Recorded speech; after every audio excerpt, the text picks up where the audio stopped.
Kako vzpostaviti odličen tim? V prvi vrsti je potrebno v podjetju ustvariti pogoje, da so pogoji, ki bojo potrebni za vzpostavitev takega tima.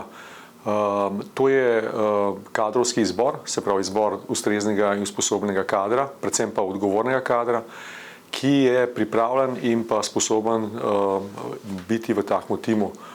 Na drugi strani pa je zelo pomembna organizacijska struktura oziroma temu rečemo organizacijska kultura podjetja, ki je ključna za to, da kandidati oziroma da zaposleni v takemu timu tudi uspešno delajo.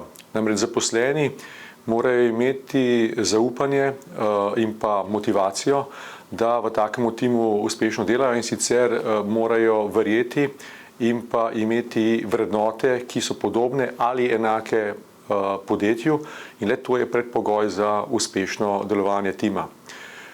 Delo v timu mora biti, se pravi, odgovorno, motivirano, na drugi strani moramo v timu skrbeti za nenehno reševanje konfliktov, se pravi medsebojnih konfliktov, in na drugi strani pa skrbeti za graditev medsebojnega zaupanja, kajti le to je ključ za dobro delovanje takega tima.